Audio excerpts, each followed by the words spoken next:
Hi friends, welcome to Harish academy. ఈరోజు వార్తల్లో నిలిచిన జాతీయ, అంతర్జాతీయ, రాష్ట్రీయ అంశాల గురించి, వార్తల్లో నిలిచిన వ్యక్తులు, అవార్డులు, పుస్తకాలు, మరి క్రీడా సంబంధిత సమాచారం ఒక్కొక్క అంశాన్ని వివరంగా తెలుసుకుందాం.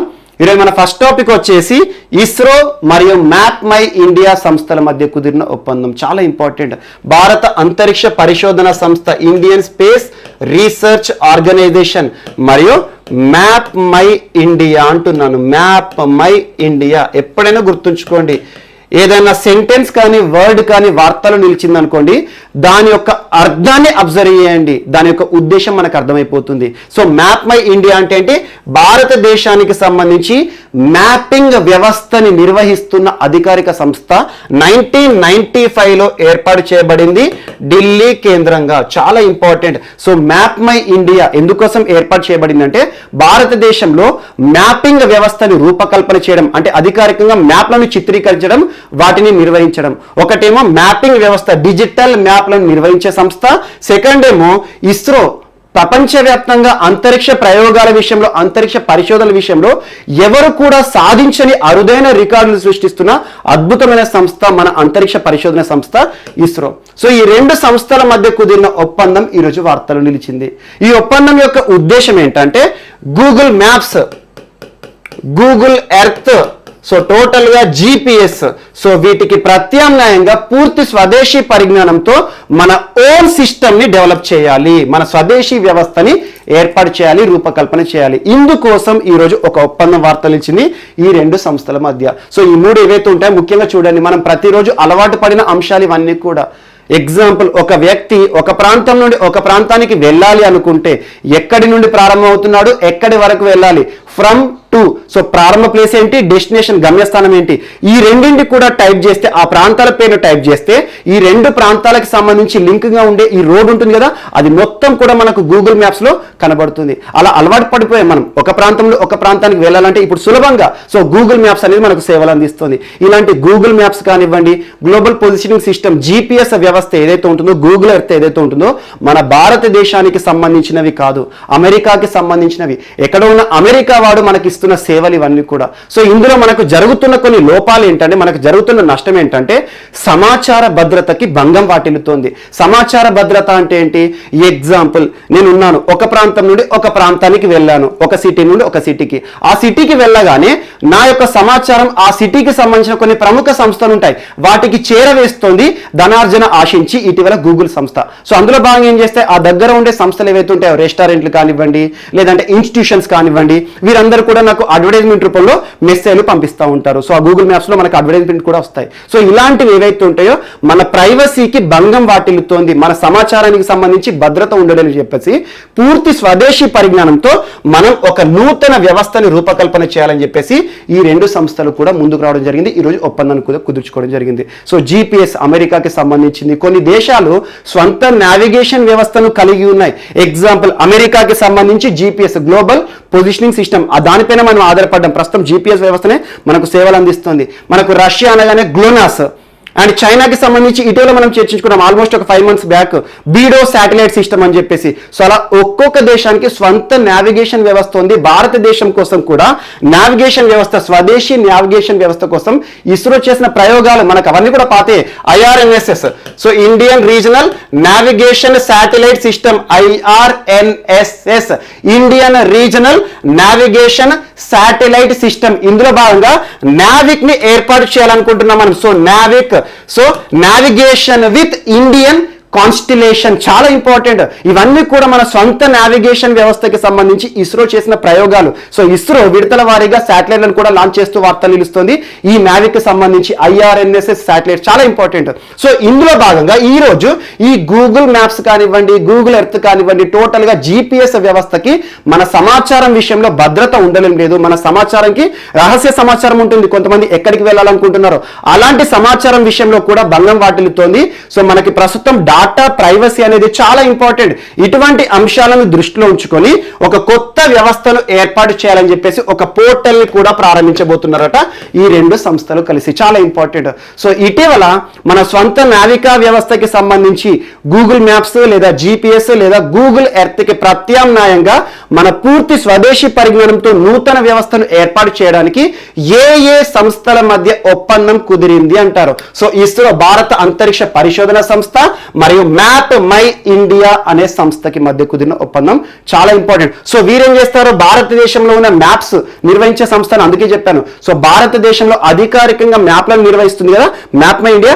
ఈ మ్యాప్లు ఏవైతే ఉంటాయో ఇస్రో ప్రయోగిస్తున్న శాటిలైట్స్ ఉంటాయి కదా వీటితో లింక్ చేస్తారన్నట్టు. అంటే ఆటోమేటిక్ గా మన ఓన్ గూగుల్ మ్యాప్స్ లాగా ఇండియన్ మ్యాప్స్ అనే ఒక ప్రత్యేకమైన ఒక యాప్ వస్తుంది అన్నట్టు. సో ఇలాంటి అంశాల కోసం ఉద్దేశించబడిన ఒక ప్రత్యేక ఒప్పందం ఈరోజు వార్తలు వచ్చింది.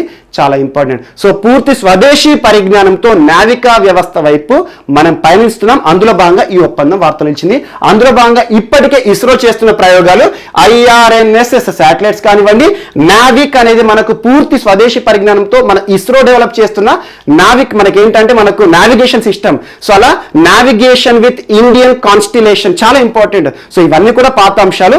సో దీనికి ప్రోత్సాహకంగా ఉండే ఒక ఒప్పందం ఈరోజు వార్తలు ఇచ్చింది. భారతదేశంలోని మ్యాప్లన్నింటినీ కూడా ఇస్రో సంస్థతో పంచుకోబోతోంది map my India. So ISRO ఏం చేస్తుంది, ఈ శాటిలైట్ ద్వారా ఏదైతే ఇస్రో ప్రయోగాలు చేసిన శాటిలైట్స్ ఏవైతే ఉంటాయో వాటి ద్వారా ఈ మ్యాప్లకు లింక్ చేస్తూ ఉంటారు. సో అలా మనకు కావాల్సిన ఓన్ నావిగేషన్ సిస్టమ్ అనేది అతి త్వరలో మనం చూడబోతున్నాం. దానికి సంబంధించిన పోర్టల్ లాంచింగ్ కూడా మనం అతి త్వరలో చూడబోతున్నాం. ఇది ఒకటి ఇంపార్టెంట్. సో ఇస్రో ఇటీవల తరచూ వార్తలు నిలుస్తుంది. మనం చాలాసార్లు చూసాము. ఇస్రో సంస్థకి మరియు కొన్ని సంస్థలు ప్రైవేట్ స్టార్టప్ కంపెనీలు అంతరిక్ష ప్రయోగాల కోసం ఉద్దేశించబడిన ప్రైవేట్ స్టార్టప్ కంపెనీలో ఇటీవల తరచూ వార్తలు నిలుస్తున్న సంస్థ హైదరాబాద్ కేంద్రంగా పనిచేస్తున్న స్కై రూట్ ఏరోస్పేస్ సంస్థకి మధ్య కుదిరిన ఒప్పందమే కానివ్వండి, మరియు ఇస్రో ఆధ్వర్యంలో ఇటీవల నూతనంగా ఏర్పాటు చేయబడిన ఒక కేంద్రం బెంగళూరు పీనియా దాని గురించి చూసాము. మరియు ఇస్రో 2వ లాంచింగ్ స్టేషన్ కోసం ఇటీవల తమిళనాడులోని కులశేఖర పట్టణం వద్ద సర్వే కూడా చేశారు. సో అలా ఇస్రో ప్రస్తుతం ప్రతిసారి కూడా ప్రతిరోజు కూడా వార్తలు నిలుస్తుంది. ఇటీవల ఇస్రో చైర్మన్ శివన్ గారి పదవీ కాలం పొడిగింపు అనే అంశాన్ని కూడా మనం చూసాం. సో అలాంటి ఇస్రో సంస్థకి మరియు మ్యాప్ మై ఇండియా ఢిల్లీ కేంద్రంగా పనిచేస్తుంది. భారతదేశంలో అధికారికంగా మ్యాప్లను నిర్వహిస్తున్న సంస్థ, మ్యాప్లను రూపకల్పన చేస్తున్న సంస్థ, డిజిటల్ మ్యాపింగ్ వ్యవస్థకి సంబంధించి అధికారిక సంస్థ. ఈ రెండింటి మధ్య కుదిరిన ఒప్పందం ఈరోజు వార్తలు ఇచ్చింది. పూర్తి స్వదేశీ పరిజ్ఞానంతో నావిగేషన్ వ్యవస్థ కోసం ఉద్దేశించబడిన ఒప్పందమే ఇది. చాలా ఇంపార్టెంట్. అండ్ నెక్స్ట్ ఈరోజు అమెరికాకి సంబంధించిన ఒక అంశం వార్తలు నిలిచింది. అమెరికా అధ్యక్షుడు ప్రస్తుతం ఎవరు, Joe Biden. So Joe Biden తరచూ వార్తలు నిలుస్తున్నారు. జో బైడెన్ అమెరికా అధ్యక్షులుగా 46వ అధ్యక్షులుగా ఎన్నికైన తర్వాత అమెరికా చరిత్రలోనే అతిపెద్ద వయసులో అధ్యక్ష పీఠాన్ని అధిరోహించాడు. చాలా ఇంపార్టెంట్. సో అలా జో బైడెన్ అమెరికా అధ్యక్షులుగా ఎన్నికైన తర్వాతే చాలా మంది భారత సంతతి వ్యక్తులకు కీలకమైన పదవులను కూడా అప్పగించడం జరిగింది. అలా దాదాపు 25 మంది వారు ఎవరైతే ఉన్నారో వారందరి పేర్లను కూడా మనం ఇటీవల ఇచ్చిన PDF రూపంలో కూడా ఇచ్చాను. ఒకసారి చూడండి.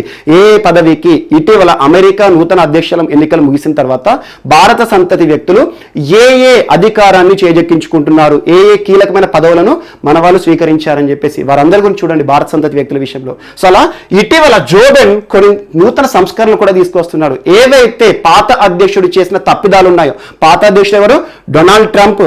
మనం చూసాం డొనాల్డ్ ట్రంప్ అంటేనే ఆ 4 సంవత్సరాల పదవీ కాలంలో చాలా వివాదాస్పద అంశాలు కానివ్వండి, దేశాల మధ్య గొడవలు కానివ్వండి, అమెరికా ప్రభుత్వం చేసిన కొన్ని కీలక నిర్ణయాలు. ఎగ్జాంపుల్, ఇటీవల WHO వరల్డ్ హెల్త్ ఆర్గనైజేషన్ నుండి కూడా బయటికి రావడం జరిగింది డొనాల్డ్ ట్రంప్ అధ్యక్షుడిగా ఉన్నప్పుడు అమెరికా. సో WHOకి సంబంధించి అమెరికా బయటికి రావడం అంటే మామూలు విషయం కాదు. సో WHOకి వచ్చే నిధులు ఎక్కువగా అమెరికా నుండి వస్తాయి. అలా WHOకి ఎక్కువగా నిధులు స్పాన్సర్ చేస్తున్న అమెరికానే బయటికి రావడం జరిగింది. ఎందుకంటే WHO చైనాకి ఫ్రెండ్లీగా ఉంటుందని చెప్పేసి చైనా మీద కోపంతో, శత్రుత్వంతో అమెరికా WHO నుండి బయటికి రావడం జరిగింది డొనాల్డ్ ట్రంప్ అధ్యక్షుడిగా ఉన్నప్పుడు. మరియు ఇటీవల ప్యారిస్ ఒప్పందానికి సంబంధించి కానివ్వండి, సో ప్యారిస్ ఒప్పందం నుండి కూడా అమెరికా అధ్యక్షుడు అప్పుడు ట్రంప్ ఎవరైతే ఉన్నారో తను బయటికి రావడం జరిగింది. సో చాలా ఇంపార్టెంట్. ఒకటి పర్యావరణానికి సంబంధించింది, ఒకటి ప్రపంచ ఆరోగ్యానికి సంబంధించింది. ఈ రెండింటి నుండే కాకుండా 2018 సంవత్సరంలో UNHRC United nations human rights commission UNHRC చాలా important. United nations human rights commission, ఐక్యరాజ్య సమితి అనుబంధ సంస్థలు ఏవైతే వార్తలు నిలుస్తున్నాయో వాటి గురించి ప్రత్యేకంగా చూడండి. వాటి యొక్క హెడ్ క్వార్టర్ కానివ్వండి, అసలు ఎందుకు వార్త నిలిచింది. So UNHRC, United nations human rights commission Geneva head quarter గా పనిచేస్తుంది, స్విట్జర్లాండ్ కేంద్రంగా. చాలా ఇంపార్టెంట్, స్విట్జర్లాండ్ లోని జెనీవా కేంద్రంగా పనిచేస్తుంది. సో అలా 2018 సంవత్సరంలో ప్రపంచ మానవ హక్కుల కమిషన్ ఉంటుంది కదా, సో మానవ హక్కులకు సంబంధించి ఉద్దేశించబడిన ఒక ప్రతిష్టాత్మక అంతర్జాతీయ సంస్థ నుండి కూడా అమెరికా బయటికి రావడం జరిగింది, వైదొలవడం జరిగింది డొనాల్డ్ ట్రంప్ అధ్యక్షుడిగా ఉన్నప్పుడు. సో ఇటీవల జో బైడెన్ అధ్యక్షుడిగా అయిన తర్వాత జనవరి 20వ తేదీ రోజునే ప్రకటించిన అంశం ఏంటంటే, ఏదైతే WHO నుండి మేము బయటికి వచ్చామో, అమెరికా అంతకుముందు బయటికి రావడం జరిగిందో, ఏదైతే ప్యారిస్ ఒప్పందం నుండి అమెరికా వైదొలిగిందో, ఈ రెండు అంశాల్లో కూడా తిరిగి అమెరికా సంతకం చేయబోతోంది, తిరిగి చేరబోతోంది నా అధ్యక్షతన అని చెప్పారు. సో ఈ రోజు అంశం ఏంటంటే, సో 2018 సంవత్సరంలో United nations human rights commission నుండి అమెరికా వైదొలిగింది కదా, అందులో కూడా అమెరికా చేరబోతున్నట్టుగా ప్రకటన చేశారు అమెరికా ప్రస్తుత అధ్యక్షులు జో బైడెన్ గారు. చాలా ఇంపార్టెంట్. సో ఈ మూడు సంస్థలు కూడా గుర్తుంచుకోండి. ఏదైతే డొనాల్డ్ ట్రంప్ తీసుకున్న వివాదాస్పద నిర్ణయాలు ఉన్నాయో మూడు కూడా కీలకమైన అంశాలు. ఒకటి పర్యావరణానికి సంబంధించింది, ఒకటేమో ప్రపంచ ఆరోగ్యానికి సంబంధించి కీలకమైన సంస్థ, ఒకటేమో ప్రపంచంలోనే మానవ హక్కులకు సంబంధించిన కీలకమైన సంస్థ. ఈ మూడింటి విషయంలో కూడా జో బైడెన్ చేసిన ప్రకటన చాలా అద్భుతం. ఎందుకంటే ఈ మూడింట్లో కూడా అమెరికా తిరిగి చేరబోతుందని చెప్పారు. చాలా important. Next, so Manohar Lal Khattar ఎవరు? ప్రస్తుతం హర్యానా రాష్ట్ర ముఖ్యమంత్రి. ఇటీవల హర్యానా తరచూ వార్తలు నిలుస్తుంది. సో హర్యానా విషయానికి వస్తే ఎక్కువగా లింగ నిష్పత్తికి సంబంధించి చాలా వివాదాలు చూస్తూనే ఉంటాం. ఈరోజు హర్యానా రాష్ట్ర ముఖ్యమంత్రి చేసిన కీలక ప్రకటన, ప్రారంభించిన ప్రత్యేక పథకం వార్తలు నిలిచింది. సో రాష్ట్రంలో క్రీడలకి మరింత ప్రోత్సాహకాన్ని కలిగించాలి, రాష్ట్ర ప్రభుత్వం క్రీడలకి చేయూతనిస్తుంది అనే ఉద్దేశంలో భాగంగా రాష్ట్ర ప్రభుత్వం ప్రిపరేషన్ మనీ అనే ఒక నూతన విధానాన్ని తీసుకొచ్చింది. ప్రిపరేషన్ మనీ అంటే ఏంటి? సో ప్రిపేర్ అవ్వడానికి కావాల్సిన ఆర్థిక సాయం. ఏం ప్రిపేర్ అవ్వడానికి? సో రాష్ట్రంలో యువకులు ఎవరైతే ఉంటారో, యువతను ఉద్దేశించి ఒలింపిక్స్ లో ఎవరైతే చోటు సంపాదించుకుంటారో, సో ఒలింపిక్స్ లో చోటు సంపాదించుకున్న క్రీడాకారులు ఎవరైతే ఉంటారో వారికి ప్రిపరేషన్ కోసం ఆర్థిక పరమైన సంక్షోభంలో ఉన్నవారు ఉంటారు. చాలా మంది చూడండి, ప్రతిభ ఉన్న వాళ్ళు ఉంటారు, కానీ వారికి కావలసిన ఆర్థిక సాయం చేసే వాళ్ళు ఉండరు. సో అలా ప్రతిభ ఉండి ఆర్థిక సాయానికి నోచుకోలేని వారు చాలా మంది కూడా ఈరోజు పాపం చాలా దారుణంగా బతుకుతున్నారు. అలా ప్రతిభకు ఖచ్చితంగా సాయం అందించాలని చెప్పేసి ఒలింపిక్ క్రీడల్లో ఎవరైతే స్థానాలను పొందుతారో, ఎవరైతే ఎంపిక అవుతారో, ఒలింపిక్ క్రీడలకి సంబంధించిన క్రీడాకారులు ఎవరైతే ఉంటారో వారందరికీ కూడా ప్రిపరేషన్ మనీ కింద ప్రతి ఒక్క క్రీడాకారుడికి ఒక్కొక్కరికి 5 లక్షల రూపాయల ఆర్థిక సాయాన్ని అందజేయబోతున్నాం. దీన్ని ప్రిపరేషన్ మనీ అని చెప్పేసి మనోహర్ లాల్ ఖట్టర్ గారు ఈరోజు చేసిన కీలక ప్రకటన వార్తలు నిలిచింది. సో ఇటీవల రాష్ట్రంలోని క్రీడా రంగానికి మరింత ప్రోత్సాహకాన్ని కలిగించాలి, యువతకి మరింత చైతన్యం చేయూతనివ్వాలనే ఉద్దేశంతో ఏ రాష్ట్ర ప్రభుత్వం ఒలింపిక్స్ కి ఎంపికైన క్రీడాకారులకి ప్రతి వ్యక్తికి కూడా 5 లక్షల రూపాయల ఆర్థిక సాయాన్ని ప్రిపరేషన్ మనీ పేరుతో ప్రారంభించింది అంటే హర్యానా రాష్ట్ర ప్రభుత్వం. ఇది ఒక్కటే గుర్తుంచుకోండి, సరిపోతుంది. చాలా ఇంపార్టెంట్. అండ్ ఇలాంటి అంశాలు ఇటీవల చూడండి, క్రీడలకు సంబంధించి వార్తలు నిలిచిన రాష్ట్రాల్లో ఒడిషా ఉంది. సో ఒడిషాలో రానున్న హాకీ ప్రపంచ కప్ జరుగుతోంది. అందులో భాగంగా దేశంలోనే అతిపెద్ద హాకీ స్టేడియం నిర్మాణం జరుగుతోంది రూర్కెలా పట్టణంలో. చాలా ఇంపార్టెంట్. మరియు రాష్ట్రంలో క్రీడలకి ప్రత్యేకంగా గుర్తింపు ఇవ్వాలి, ప్రోత్సాహం ఇవ్వాలనే ఉద్దేశంతో హర్యానా పక్క రాష్ట్రం ఏంటిది, పంజాబ్ రాష్ట్ర ప్రభుత్వం, అమరీందర్ సింగ్ ప్రభుత్వం, కెప్టెన్ అమరీందర్ సింగ్ ప్రభుత్వం రాష్ట్రంలోని యువతను ఉద్దేశించి క్రీడలకి మరింత ప్రోత్సాహం ఇవ్వాలి, సో అంతర్జాతీయ స్థాయిలో మన యువత అందరూ కూడా కనబడాలని చెప్పేసి రూరల్ స్టేడియంల నిర్మాణాన్ని చేపట్టారు. సో రాష్ట్ర వ్యాప్తంగా 750 గ్రామీణ స్టేడియాల అభివృద్ధిని చేపడుతున్నారు. మరియు ఇటీవల క్రీడల కోసం ప్రత్యేకంగా మహారాష్ట్ర ప్రభుత్వం కూడా క్రీడలకు కూడా పరిశ్రమ హోదా కల్పిస్తున్నారు. సో ఇలాంటి అంశాలతో చాలా అంశాలు చూస్తున్నాం. సో అలా హర్యానా రాష్ట్ర ప్రభుత్వానికి సంబంధించి మాత్రం ప్రత్యేకంగా చూడండి. సో హర్యానా రాష్ట్ర ప్రభుత్వం ప్రిపరేషన్ మనీ అనే ఒక నూతన విధానాన్ని తీసుకొచ్చింది. ఇందులో భాగంగా ఒలింపిక్స్ లో చోటు సంపాదించుకున్న క్రీడాకారులు, యువ క్రీడాకారులు ఎవరైతే ఉంటారో ఆర్థిక సంక్షోభంలో ఉంటున్నారు కదా, వారందరికీ కూడా ఒక్కొక్కరికి 5 లక్షల రూపాయల ఆర్థిక సాయాన్ని ప్రభుత్వమే అధికారికంగా ఇచ్చి ఆదుకోబోతోంది. ఇదొకటి ఇంపార్టెంట్, ఎందుకంటే ఇదంతా ప్రిపరేషన్ లో భాగంగా అవుతుంది. వారికి కావాల్సిన కిట్లు కొనుక్కోవడం కానివ్వండి, క్రీడా సామగ్రిని కొనుగోలు చేయడం కానివ్వండి, సో వారికి కావాల్సిన న్యూట్రిషియస్ ఫుడ్ తీసుకోవడం కానివ్వండి, ఇలాంటి అంశాలను ఉద్దేశించి. అండ్ నెక్స్ట్, సో ఈరోజు బెంగళూరు వార్తలు నిలిచింది. సో ఇటీవల బెంగళూరు తరచూ వార్తలు నిలుస్తుంది. ఎలక్ట్రిక్ బస్సులకు సంబంధించి ఇటీవల మనం చూసాము. So Bengaluru metropolitan city. So బెంగళూరుకి సంబంధించి ఈరోజు పార్కింగ్ పాలసీ వార్తలు నిలిచింది. పార్కింగ్ పాలసీ, సో వాహనాలకి సంబంధించి పార్కింగ్ పాలసీ. అసలు ఎక్కడైనా చూడండి, ముఖ్యంగా అర్బన్ ప్రాంతాల్లో ఎంత పెద్ద పట్టణం అయితే, ఎంత పేరు పొందిన పట్టణం అయితే ఉంటుందో ఆ పట్టణాల్లో మనం ఎదుర్కొనే సమస్య ఏంటంటే, మన పర్సనల్ వెహికల్స్ 2 వీలర్ కానివ్వండి 4 వీలర్ కానీ తీసుకొని ఒక షాపింగ్ మాల్కి వెళ్ళామనుకోండి, పార్కింగ్ సమస్య ఉంటుంది. ఒకవేళ పార్కింగ్ ఎక్కడ పడితే అక్కడ మన గాడిని పెట్టామనుకోండి, సో వచ్చేలోపు పోలీసులు వేసుకొని పోతారు. సో ఇలాంటి పార్కింగ్ సంబంధిత సమస్యలను దృష్టిలో ఉంచుకొని బెంగళూరులో పార్కింగ్ పాలసీ అనే అంశాన్ని తీసుకొచ్చింది బెంగళూరు. ముఖ్యంగా directorate of urban land transport, directorate of urban land transport మరియు Brihan Bengaluru municipal corporation. Brihan Bengaluru municipal corporation అంటే బెంగళూరు మహానగర పాలికే. సో కర్ణాటకకు సంబంధించి బెంగళూరు మున్సిపల్ కార్పొరేషన్ మరియు directorate of urban land transport అంటే ఏంటంటే ట్రాన్స్పోర్ట్ డిపార్ట్మెంట్ సంబంధించి ఈ రెండు సంస్థలు సంయుక్తంగా ఒక ప్రత్యేక పాలసీని రూపకల్పన చేసింది, పార్కింగ్ పాలసీ. ఈ పాలసీ యొక్క ఉద్దేశం ఏదంటే, సో మన పర్సనల్ వెహికల్స్ ఏవైతే ఉంటాయో, ఇంటి బయట పెట్టే వాహనాలు కూడా మనకి ముఖ్యంగా బెంగళూరు సిటీ మొత్తంలో కూడా ఎక్కడ వాహనాన్ని పార్కింగ్ చేయాలన్నా కూడా పర్సనల్ వెహికల్కి అయితే, చిన్న కార్ అయితే 1000 రూపాయలు. ఒకవేళ మీడియం సైజ్ కార్ ఉందనుకోండి, సో మీడియం సైజ్ కార్ అయితే 4000 రూపీస్. మరియు దాంతో పాటు ఎస్యూవి స్పోర్ట్స్ యూటిలిటీ వెహికల్ కానివ్వండి, ఎంయూస్ ఉన్నాయనుకోండి, సో 5000 రూపాయలు చెల్లించాలి ప్రతి సంవత్సరం కూడా. సో అలా పార్కింగ్ పాలసీలో భాగంగా ఆర్థిక పరమైన విధానాన్ని తీసుకొచ్చింది బెంగళూరు మున్సిపల్ కార్పొరేషన్. చాలా ఇంపార్టెంట్. ఇటీవల పార్కింగ్ పాలసీ పేరుతో మన ఇంటి బయట కారు పార్కింగ్ చేయాలన్నా కూడా ఆర్థిక పరంగా నిధులను వసూలు చేస్తున్న మున్సిపల్ కార్పొరేషన్ ఏదంటే మనకి బెంగళూరు మున్సిపల్ కార్పొరేషన్. అద్భుతమైన అంశం. దీని ద్వారా జరిగేది ఏంటంటే, ఎక్కడ పడితే అక్కడ కారు పార్కింగ్ చేయరు. ముఖ్యంగా రద్దీ ఉండే ప్రాంతాల్లో పార్కింగ్ సమస్య కానివ్వండి, ట్రాఫిక్ సమస్య ఉంటుంది. సో దీని ద్వారా ట్రాఫిక్ సమస్య మొత్తం కూడా నివారించబడుతుంది, నియంత్రణలోకి వస్తుంది అని చెప్పేసి బెంగళూరు మహానగర పాలిక, సో లేదంటే Brihan Bengaluru municipal corporation, directorate of urban land transport సంయుక్తంగా పార్కింగ్ పాలసీని తీసుకొచ్చింది. ఎంత వసూలు చేస్తారు, ఏ కారుకి ఎంత, ఇదంతా అవసరం లేదు. ప్రత్యేకంగా పార్కింగ్ పాలసీ అనే అంశాన్ని దేశంలోనే మొట్టమొదటిసారి పర్సనల్ వెహికల్స్ వ్యక్తిగత వాహనాల కోసం కూడా పార్కింగ్ రుసుములను వసూలు చేస్తున్న రాష్ట్రంగా ఏ రాష్ట్రం వార్తలు ఇచ్చిందంటారు? కర్ణాటక రాష్ట్రం సంబంధించి బెంగళూరు. ఇది ఒక్కటే గుర్తుంచుకోండి, సరిపోతుంది. అండ్ ఇటీవల చూడండి, పర్యావరణానికి సంబంధించి కూడా వాహనాల విషయంలో ఓల్డ్ వెహికల్ స్క్రాపేజ్ పాలసీ తీసుకొచ్చారు బడ్జెట్ లో నిర్మలా సీతారామన్ గారు. ఓల్డ్ వెహికల్ స్క్రాపేజ్ పాలసీ అంటే ఏంటంటే, సో వాహనాలు ఏవైతే ఉంటాయో, కాలం చెల్లిన వాహనాలు ఉంటాయి కదా, పర్సనల్ వెహికల్స్ అయితే 20 ఇయర్స్, కమర్షియల్ వెహికల్స్ వాణిజ్య అవసరాల కోసం వాడే ఉంటాయి కదా, ఎగ్జాంపుల్ హెవీ వెహికల్స్ ముఖ్యంగా లారీలు కానివ్వండి, టిప్పర్లు కానివ్వండి, డీసీఎంలు కానివ్వండి, వాటి విషయంలో 15 సంవత్సరాలు. ఈ కాలం చెల్లిన వాహనాలు ఏవైతే ఉంటాయో అవి అంతా కూడా తుక్కుగా చేయాలి అని చెప్పేసి ఒక ప్రత్యేక విధానం మనం బడ్జెట్లో భాగంగా చర్చించుకుంటున్నాం. సో ఇలాంటి అంశాలకు ప్రత్యేకంగా చూడండి. సో ట్రాఫిక్ సమస్యలను దృష్టిలో ఉంచుకొని ప్రత్యేకంగా దేశంలోనే మొట్టమొదటిసారి పార్కింగ్ పాలసీ సంబంధిత అంశంతో బెంగళూరు వార్తల్లో నిలిచింది. అండ్ నెక్స్ట్, సో వృద్ధులకి సంబంధించి, ఓల్డ్ ఏజ్కి సంబంధించి, సో ఓల్డ్ ఏజ్ చాలా ఇంపార్టెంట్. భారతదేశంలో 2011 జనాభా లెక్కల ప్రకారం మొత్తం దేశ జనాభాలో 8.6% ఓల్డ్ ఏజ్ పీపుల్ ఉన్నారు. సో ఓల్డ్ ఏజ్ అంటే వృద్ధులు. అత్యధికంగా వృద్ధులు కలిగిన రాష్ట్రం ఏదంటే కేరళ.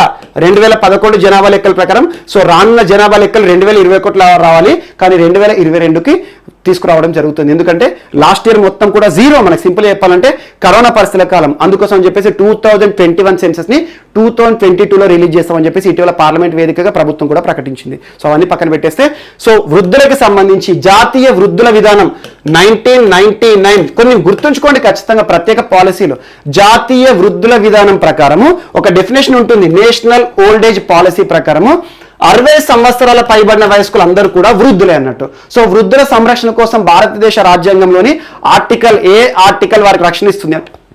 ఆర్టికల్ 41, ఆదేశిక సూత్రాల్లోని ఆర్టికల్ 41 వృద్ధులకి సంబంధించి రక్షణ చర్యలు తీసుకోమని చెప్పేసి రాజ్యాంగానికి మన రాజ్యం ఏదైతే ఉంటుందో ప్రభుత్వానికి ఆదేశాలు ఇస్తుంది. ఎట్ ద సేమ్ టైం వికలాంగులకు సంబంధించి, నిరుద్యోగులకు సంబంధించి ఈ 3 వర్గాలు గుర్తుంచుకోండి.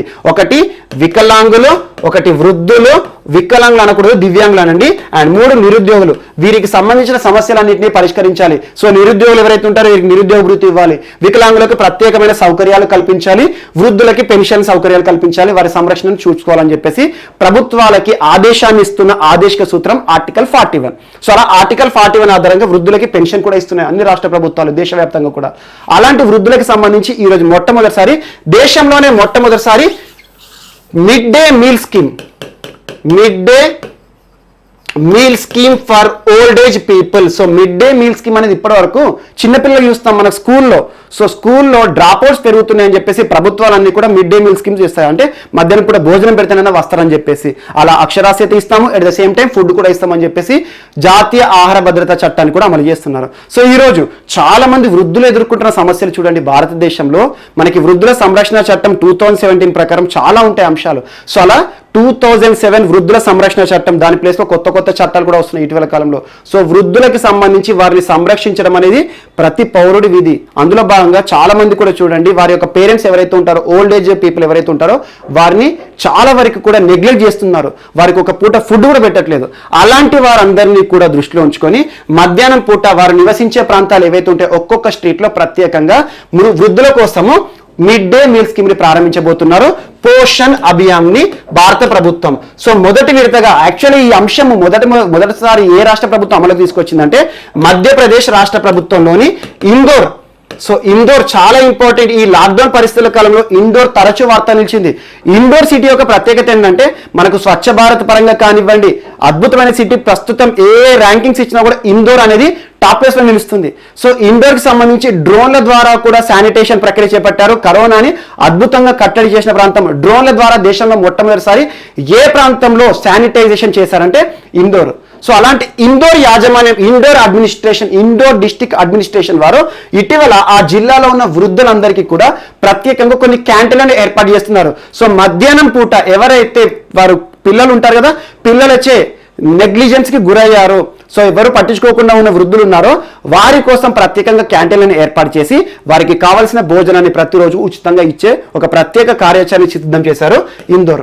అండ్ ఇందులో భాగంగా ఇతర బడ్జెట్లో కూడా చూసాం మనం, మిషన్ పోషణ్ 2.0లో భాగంగా వృద్ధులకి ప్రత్యేక సౌకర్యాలు కూడా కల్పించబోతున్నారు, న్యూట్రిషన్ స్థాయిని పెంచాలని చెప్పేసి. సో అలా వృద్ధుల కోసం పోషణ్ అభియాన్ అనే ఒక ప్రత్యేక పథకాన్ని ప్రారంభిస్తూ మధ్యప్రదేశ్ వార్తలు నిలిచింది, మధ్యప్రదేశ్ రాష్ట్రంలోని ఇందోర్. సో ఈ అంశాన్ని దేశవ్యాప్తంగా కూడా అమలు చేసే యోచనలో ఉంది కేంద్ర ప్రభుత్వం. ఇదొకటి కూడా అన్ని వార్తాపత్రికల్లో ఈరోజు కనిపించడం జరిగింది. సో వృద్ధులను సంరక్షించడం అనేది ప్రతి ఒక్కరి విధి. సో అలా మనల్ని పెంచిన పెద్దలు ఎవరైతే ఉంటారో వారిని ఖచ్చితంగా మనం భద్రంగా కాపాడుకోవాలి. అలా చాలా మంది కూడా నెగ్లెక్ట్ చేస్తున్నారు, పట్టించుకోవట్లేదు, నిర్ణయాధికారంలో వృద్ధుల పాత్ర లేకుండా చేస్తున్నారు. సో అలాంటి నిరాదరణకు గురైన వృద్ధులు ఎవరైతే ఉంటారో, సొంత ఇంట్లోనే పరాయి వారుగా బతుకుతున్న వారు ఉన్నారో వారి కోసం ఒక పూట భోజనం ఉచితంగా ఇచ్చే మిడ్ డే మీల్ స్కీమ్ మొదటి విడతగా ఇందోర్ ప్రభుత్వం ప్రారంభించింది, మధ్యప్రదేశ్ ప్రభుత్వం అనుకోండి. సో దేశం మొత్తం కూడా మిషన్ పోషణ్ 2.0లో భాగంగా దీన్ని అమలు చేసే యోచనలో ఉంది కేంద్ర ప్రభుత్వం. సో వృద్ధులకి కూడా పోషణ స్థాయి పెంచాలని చెప్పేసి. సో జాతీయ ఆహార భద్రతా చట్టం చాలా ఇంపార్టెంట్. ఇందులో భాగంగా పిల్లలకి ఇవ్వాలి. సో మనకి రైట్ టు లైఫ్ ఆర్టికల్ 21లో భాగంగా తినడానికి తిండి ఉండాలి, తాగడానికి నీరు ఉండాలి, కలుషితం లేని వాతావరణం ఉండాలి. ఇవన్నీ అంశాలు కూడా చాలా ఇంపార్టెంట్. అందులో భాగంగా ఈరోజు వృద్ధులకి సంబంధించి మిడ్ డే మీల్ స్కీమ్ వార్తలు నిలిచింది, చాలా ఇంపార్టెంట్. దేశంలోని మొట్టమొదటిసారి ఇందోర్ వార్తలు నిలిచింది. అండ్ నెక్స్ట్, సో టాయ్స్ కి సంబంధించి ఇటీవల మన్ కీ బాత్ కార్యక్రమంలో భారత ప్రధాని నరేంద్ర మోదీ గారు దాదాపు ఒక 3 months బ్యాక్ టాయ్స్ కి సంబంధించి భారతదేశంలో బొమ్మల పరిశ్రమకి సంబంధించి కొన్ని కీలక అంశాలను ప్రస్తావించారు. యాక్చువల్గా ప్రపంచంలోనే 2వ అత్యధిక జనాభా కలిగిన దేశం మన భారతదేశం. అలాంటిది చాలా మంది శిశువులు చూస్తూనే ఉంటాం. మనం జనవరి 1వ తేదీన ఎంతమంది శిశువులు జన్మించామో అవన్నీ గణాంకాలు చూసాం. అలా ప్రతి సంవత్సరం చిన్న పిల్లలు పుడుతూనే ఉన్నారు. సో వారికి కావలసిన టాయ్స్ ఏవైతే ఉంటాయో వీరు ఆడుకునే బొమ్మలను కూడా తయారు చేసే స్థాయిలో మనము లేమా? సో మనకు కావాల్సిన బొమ్మలు మనం తయారు చేసుకుందాం అని చెప్పేసి ప్రపంచ బొమ్మల వాటాలో మన భారతదేశం యొక్క తయారు చేస్తున్న బొమ్మల వాటా నెగ్లిజెన్స్ చాలా మైక్రో పాయింట్స్ లో ఉంది. అలాంటి బొమ్మల వాటాని మనం పూర్తిగా వోకల్ ఫర్ లోకల్ నినాదంలో పూర్తి స్వదేశీ పరిజ్ఞానంతో మన బొమ్మల అవసరాలు మనమే తీర్చాలి, ప్రపంచ బొమ్మల వాటాలో మన వాటా పెంచాలి. ఇప్పటివరకు ప్రపంచ బొమ్మల వాటాలో నెంబర్ 1 స్థానము చైనా. దాదాపు 100 బొమ్మలు ఉంటే 50కి పైగా బొమ్మలు చైనా నుండి ఉత్పత్తి అవుతున్నాయి. అంతేందుకు మన ఇంట్లో చిన్నపిల్లలు ఆడుకునే బొమ్మలు చూడండి, మేడ్ ఇన్ చైనా అని ఉంటుంది. సో అలాంటి బొమ్మలు, మన బొమ్మలు మనం తయారు చేయాలని చెప్పేసి బొమ్మలకి ప్రాధాన్యత ఇస్తుంది భారత ప్రభుత్వం. అందులో భాగంగా దాదాపు 3 నెలల కింద ఒక అంశాన్ని చెప్పుకున్నాం మనం. Department for promotion of industries and internal trade, ministry of commerce పరిధిలో పనిచేస్తుంది. Department for promotion of industry and internal trade. So భారతదేశంలో వాణిజ్యానికి సంబంధించి ర్యాంకింగ్స్ ఇవ్వడం కానివ్వండి, చాలాసార్లు వార్తలు నిలుస్తుంది. వీరేం చెప్పారంటే భారతదేశంలో హ్యాండ్ మేడ్ టాయ్స్ కానివ్వండి, జాగ్రఫికల్ ఇండికేషన్, భౌగోళిక గుర్తింపున్న బొమ్మలు ఏవైతే ఉంటాయో, ఎగ్జాంపుల్ మనకి కర్ణాటక రాష్ట్రంలోని బొమ్మలు కానివ్వండి, ముఖ్యంగా మన తెలుగు రాష్ట్రాల్లోని ఏటికొప్పాక కానివ్వండి, కొండపల్లి బొమ్మలు కానివ్వండి.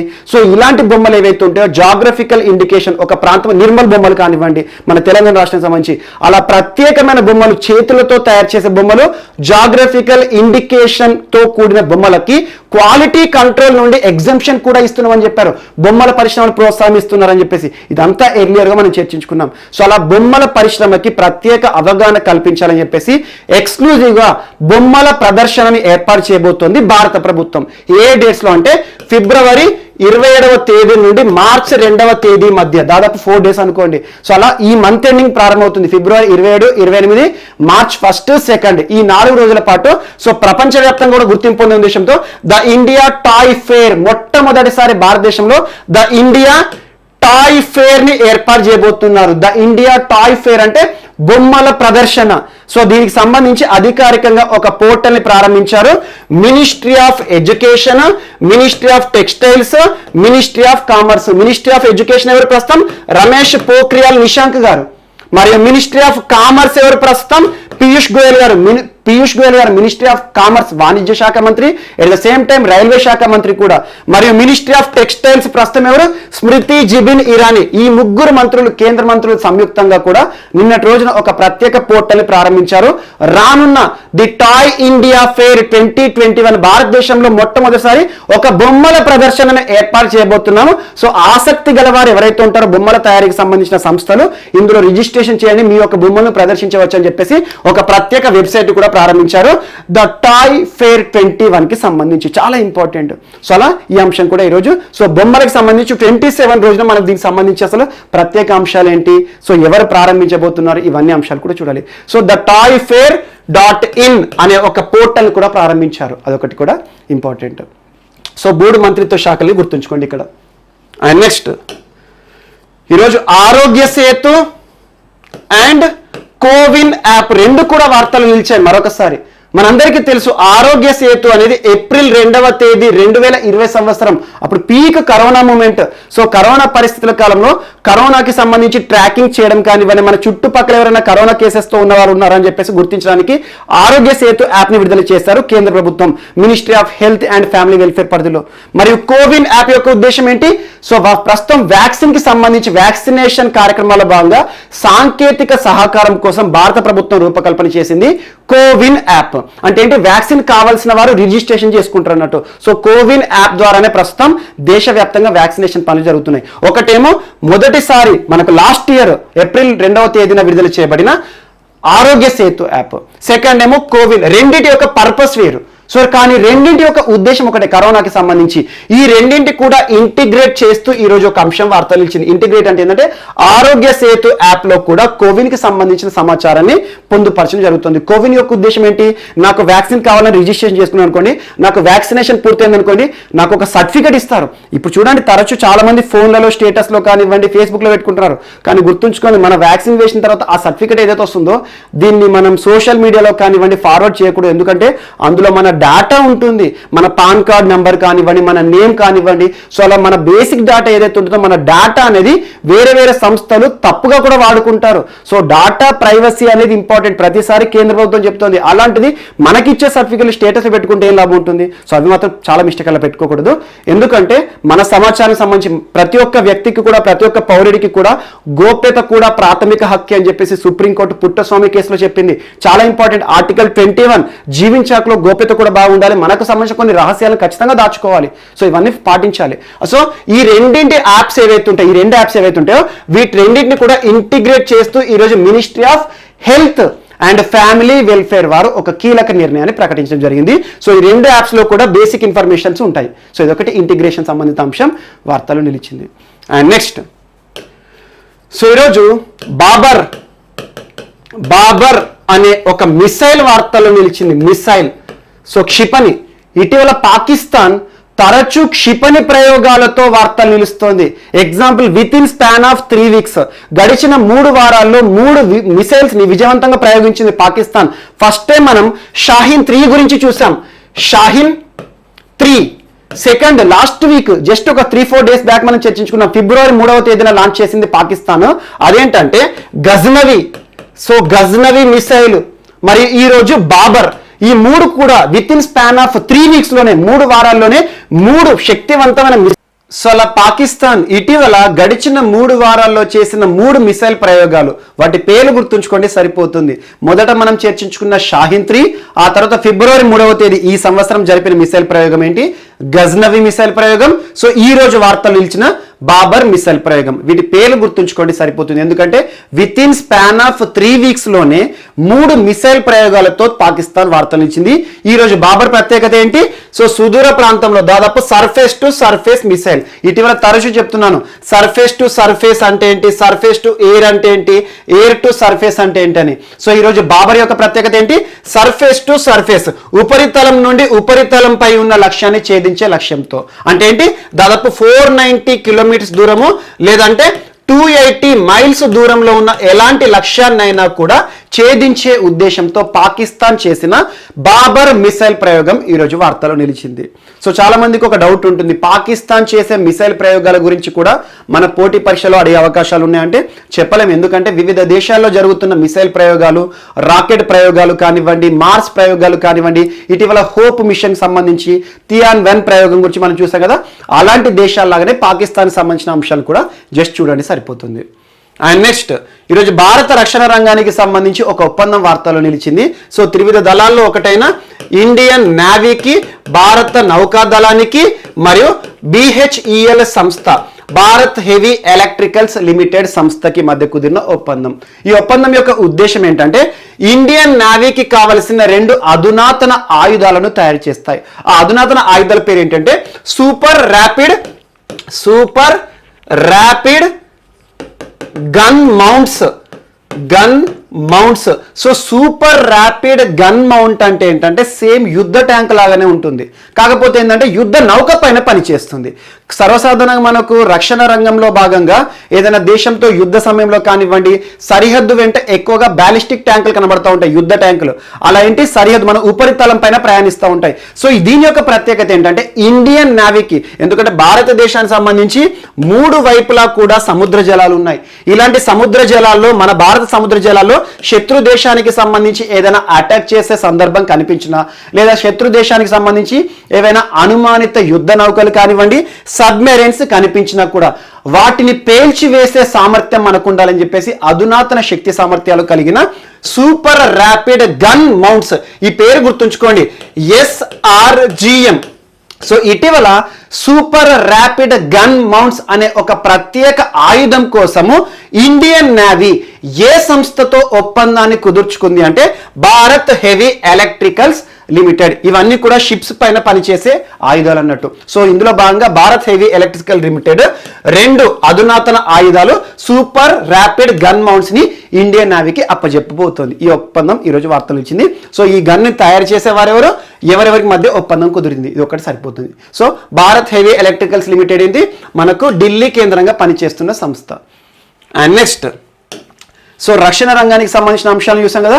సో రక్షణ శాఖ మంత్రి ఈరోజు ఇనాగ్రేట్ చేసిన ఒక ప్రత్యేక అంశం వార్తలు నిలిచింది మధ్యప్రదేశ్ రాష్ట్రానికి సంబంధించి. సో మధ్యప్రదేశ్ రాష్ట్రంలో ప్రత్యేకంగా వాటర్ స్ట్రక్చర్స్ ని ఏర్పాటు చేసింది ప్రభుత్వం. దాదాపు 2,000 కోట్ల రూపాయల విలువైన 57,000 వాటర్ స్ట్రక్చర్స్ ని ఏర్పాటు చేయడం జరిగింది మధ్యప్రదేశ్ ప్రభుత్వం. వాటిని ఇనాగ్రేట్ చేయడం జరిగింది ప్రస్తుతం రక్షణ శాఖ మంత్రి Rajnath Singh. So defence minister Rajnath Singh inducts more than 57,000 57,000 పైచిలుకు వాటర్ స్ట్రక్చర్స్ అంటే ఏంటంటే నీటి ఆకృతులు, నీటికి సంబంధించిన అంశం. సో అలా 2,000 కోట్ల రూపాయలతో మధ్యప్రదేశ్ ప్రభుత్వం అభివృద్ధి చేసింది. వీటిని ఎవరు ఇనాగ్రేట్ చేశారంటే మనకు రక్షణ శాఖ మంత్రి. ఇది అంతగా అవసరం లేదు. సో రక్షణ రంగానికి సంబంధించిన అంశాలు మనం చర్చించుకున్నాం కాబట్టి అందులో భాగంగా ఇది ఒకటి గుర్తుంచుకోండి. ఈ వాటర్ స్ట్రక్చర్స్ ని ఏ పేరుతో నిర్మించడం జరిగిందంటే ఆ పేరు గుర్తుంచుకోండి, జల్ అభిషేకం. సో జలాభిషేకం లేదా జలాభిషేకం. సో జలాభిషేకం పేరుతో 57,000 వాటర్ స్ట్రక్చర్స్ మధ్యప్రదేశ్ రాష్ట్రంలో మధ్యప్రదేశ్ ప్రభుత్వం ఏర్పాటు చేసిన 2,000 కోట్ల రూపాయల విలువైన వాటర్ స్ట్రక్చర్స్ ని రక్షణ శాఖ మంత్రి రాజ్నాథ్ సింగ్ గారు ఈరోజు ప్రారంభిస్తూ వార్తలు నిలిచారు. అండ్ నెక్స్ట్, దీని గురించి అంతగా పెద్ద ఎగ్జామ్స్లో అడిగే అవకాశాలు లేవు. సో ఈరోజు వార్తలు ఇచ్చిన ఒక ఒప్పందం, ఫ్లిప్కార్ట్. సో ఈ కామర్స్ సంస్థ ఫ్లిప్కార్ట్ మనం తరచూ చూస్తూ ఉంటాం, ఆన్లైన్లో ఆర్డర్ పెడతా ఉంటాం. ఫ్లిప్కార్ట్ సంస్థకి మహారాష్ట్ర ప్రభుత్వానికి మధ్య కుదిరిన ఒప్పందం ఈరోజు వార్తలు నిలిచింది. మహారాష్ట్ర ప్రభుత్వానికి సంబంధించి Maharashtra small scale development corporation, Maharashtra small scale industries development corporation అనొచ్చు. So Maharashtra small scale development industries corporation మరియు Maharashtra Khadi village industries board. So Maharashtra Khadi village industries board మరియు Maharashtra small scale industries development corporation, ఈ సంస్థల మధ్య కుదిరిన ఒప్పందం ఫ్లిప్కార్ట్ సంస్థతో. సో దీని యొక్క ఉద్దేశం ఏంటంటే ముఖ్యంగా చూడండి, ఖాదీ బోర్డు కానివ్వండి, స్మాల్ ఇండస్ట్రీస్కి సంబంధించిన కార్పొరేషన్ అంటున్నాను అంటే ఏంటి, మహారాష్ట్రలో చిన్న చిన్న చేతి వృత్తుల ఆధారంగా తయారు చేయబడిన వస్తువులు ఏవైతే ఉంటాయో, తివాచీలు కానివ్వండి, సో వస్త్ర సంబంధిత అంశాలే కానివ్వండి, బొమ్మలకి సంబంధించి కానివ్వండి, రకరకాల ఆకృతులు ఏవైతే ఉంటాయో, కుటీర పరిశ్రమకు సంబంధించి ఖాదీ విలేజ్ ఇండస్ట్రీస్ బోర్డ్ అని ఎక్కడ వార్తలు ఇచ్చినా కుటీర పరిశ్రమలకి ప్రోత్సహిస్తుంది. మరియు స్మాల్ ఇండస్ట్రీస్ అంటున్నాను, చిన్న చిన్న పరిశ్రమలకు సంబంధించి ప్రభుత్వ రంగానికి సంబంధించి ఈ సంస్థ నిర్వహణ చేస్తుంది. సో దీని యొక్క ఉద్దేశం ఏంటంటే మహారాష్ట్రలో సో కుటీర పరిశ్రమల ఆధారంగా ఏవైతే వస్తువుల ఉత్పత్తి జరుగుతుందో ఆ వస్తువులకి మార్కెటింగ్ సౌకర్యాన్ని కల్పించడానికి ఫ్లిప్కార్ట్ సంస్థతో మహారాష్ట్ర ప్రభుత్వం కుదుర్చుకున్న ఒప్పందం ఈరోజు వార్తలు ఇచ్చింది. సో మహారాష్ట్ర ప్రభుత్వంతో ఒక్కదాంతో ఇటీవల ఫ్లిప్కార్ట్ సంస్థ ఒప్పందం కుదుర్చుకుందంటే చాలాసార్లు చూసాం. ఇటీవల కర్ణాటక రాష్ట్ర ప్రభుత్వంతో, యూపీ రాష్ట్ర ప్రభుత్వంతో ఫ్లిప్కార్ట్ సంస్థ కుదుర్చుకున్న ఒప్పందాలు చూస్తున్నాం. ముఖ్యంగా ఆ రాష్ట్రంలో పరిశ్రమల రంగం నుండి ఉత్పత్తి అవుతున్న వస్తువులు ఏవైతే ఉంటాయో ఆ వస్తువులకి ఆన్లైన్ మార్కెట్ సౌకర్యాలు కల్పించడానికి ఫ్లిప్కార్ట్ సంస్థ కుదుర్చుకుంటున్న ఒప్పందాలు ఈరోజు వార్తలు నిలుస్తున్నాయి. ప్రతి రాష్ట్రానికి సంబంధించి ఎప్పుడైనా ఫ్లిప్కార్ట్తో ఏదైనా రాష్ట్ర ప్రభుత్వం ఒప్పందం అని వార్తలు నిలిచింది అనుకోండి, దేనికి సంబంధించి ఆన్లైన్ మార్కెటింగ్ సౌకర్యాలను కల్పిస్తుంది అన్నట్టు. ఆ రాష్ట్రానికి సంబంధించి ఈరోజు రాష్ట్రంలో ఉత్పత్తి అవుతున్న బొమ్మలు కానివ్వండి, తివాచీలు కానివ్వండి, చేతి వృత్తుల ఆధారంగా ఉత్పత్తి అవుతున్న వస్తువులు ఏవైతే ఉంటాయో వీటన్నిటికీ కూడా ఆన్లైన్ విధానంలో మార్కెట్ సౌకర్యాన్ని కల్పించాలి ఫ్లిప్కార్ట్ సంస్థ. ఇదొకటి వార్తల్లో నిలిచింది. అండ్ నెక్స్ట్, ఈరోజు క్రీడా రంగానికి సంబంధించి ఒక ఒప్పందం వార్తలు ఇచ్చి, సో ఒప్పందం కాదు ఇది స్పాన్సర్షిప్ వార్తలు నిలిచింది. మనందరికీ తెలుసు బైజూస్ సంస్థ ఆన్లైన్ ఎడ్యుకేషన్ ప్లాట్ఫామ్ ప్రస్తుతం చాలా ట్రెండింగ్గా ఉంది. బైజూస్ ప్రస్తుతం టీమిండియాకి సంబంధించి ఇటీవల టెస్ట్ మ్యాచ్ సంబంధించి బైజూస్ స్పాన్సర్షిప్ మనం చూస్తున్నాం. సో బైజూస్ సంస్థ బీసీసీఐకే కాకుండా ఐసీసీకి కూడా స్పాన్సర్గా ఉండబోతోంది. 2021 ఈ సంవత్సరం నుండి 2023 సంవత్సరం మధ్య జరిగే ఐసీసీ నిర్వహించే అన్ని రకాల క్రికెట్ టోర్నీలకి కూడా బైజూస్ స్పాన్సర్ హక్కులను దక్కించుకోవడం జరిగింది. అంటే ఏంటంటే ఐసీసీ నిర్వహించే టోర్నీలు ఏంటి, 2 దేశాలకి మధ్య క్రికెట్ మ్యాచ్ల నిర్వహణ. ఎగ్జాంపుల్ ప్రస్తుతం ఇంగ్లాండ్ భారతదేశ పర్యటన చేస్తోంది. ఇందులో భాగంగా టెస్ట్ మ్యాచ్లు ఇటీవల ముగిసిన మొదటి టెస్ట్ చూసాం, ప్రత్యేకాలు చూసాం. సో అలా అంతర్జాతీయ మ్యాచ్ల నిర్వహణ విషయంలో ప్రతి క్రీడాకారుడు కూడా బైజూస్ కి సంబంధించి ఒక లోగో అనేది వారి షర్ట్స్ పైన ఉంటుంది అన్నట్టు. సో అలా ఐసీసీ నిర్వహించబోయే రానున్న టోర్నీలు, అది వరల్డ్ కప్ అయినా, T20 వరల్డ్ కప్ అయినా, మహిళా టోర్నీ అయినా, ఏదైనా సరే వాటన్నిటికీ కూడా స్పాన్సర్షిప్ హక్కులను ఈరోజు ఐసీసీ నిర్వహించబోయే రానున్న 2 సంవత్సరాల పాటు నిర్వహించబోయే అన్ని రకాల క్రికెట్ మ్యాచ్లకు స్పాన్సర్ హక్కులను పొంది బైజూస్ ఆన్లైన్ ఎడ్యుకేషన్ ప్లాట్ఫామ్ వార్తలు ఇచ్చింది. చాలా ఇంపార్టెంట్. ప్రస్తుతం భారతదేశంలోనే ఆన్లైన్ ఎడ్యుకేషన్లో ట్రెండింగ్గా ఉన్న బైజూస్ క్రికెట్కి సంబంధించి ప్రపంచవ్యాప్తంగా కూడా మనం బైజూస్ని చూడబోతున్నాం. ప్రపంచంలోని ప్రతి దేశంలో కూడా ఇక బైజూస్ అనే పేరు తెలుస్తుంది అన్నట్టు. సో ఎప్పుడైనా గుర్తుంచుకొని ఏదైనా సంస్థ స్పాన్సర్గా ఉంటుంది అంటే దాని అర్థం ఏంటంటే దానికి ప్రాచుర్యాన్ని జనాల్లో కలిగించాలి. ఎగ్జాంపుల్ ఇండియన్ టీషర్ట్ ఏదైతే ఉంటుందో భారత క్రికెట్ జట్టు వేసుకునే వాళ్ళు క్రీడాకారులు వేసుకునే టీషర్ట్ పైన బైజూస్ అని ఉందనుకోండి, ప్రతి ఒక్కరికి బైజూస్ అంటే ఇక్కడ చూశాను ఆన్లైన్ ఎడ్యుకేషన్ సంబంధించి అలా ఒక అడ్వర్టైజ్మెంట్ అనేది క్రియేట్ చేస్తారు. సో అలా స్పాన్సర్ హక్కులు ఐసీసీకి సంబంధించి 2021 నుండి 23 వరకు రానున్న క్రికెట్ టోర్నీలు అన్నిట్లో కూడా ఐసీసీకి స్పాన్సర్గా ఉండబోతోంది బైజూస్ ఆన్లైన్ ఎడ్యుకేషన్ సిస్టమ్ ఇండియాకి సంబంధించి. చాలా ఇంపార్టెంట్. అండ్ నెక్స్ట్ ఈరోజు సుజానే క్లార్క్ వార్తల్లో నిలిచింది. నేరుగా తన గురించి ఒకే ఒక బిట్టు గుర్తుంచుకోండి సరిపోతుంది. అదేంటంటే ఇటీవల యుఎస్ ఛాంబర్ ఆఫ్ కామర్స్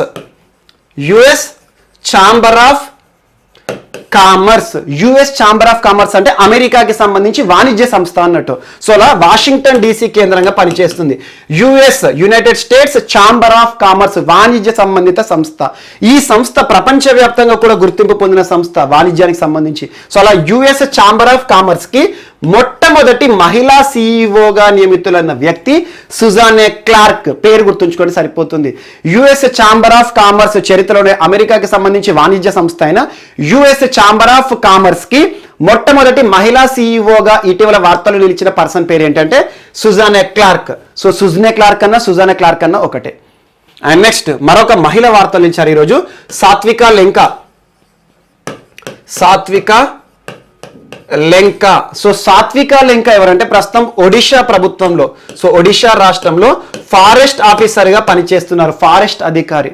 ఇటీవల ఐక్యరాజ్య సమితి ప్రతిష్టాత్మకంగా ప్రతి సంవత్సరం ఇచ్చే పర్యావరణ సంబంధిత అంశాలు అదేంటంటే Asian environmental enforcement award.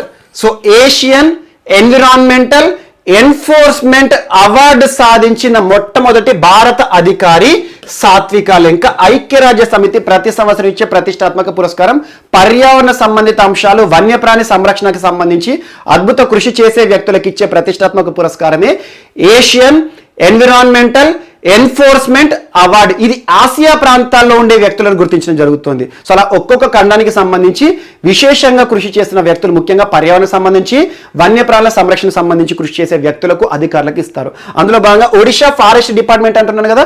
So ప్రస్తుతం ఇటీవల మనం చర్చించుకున్నాం.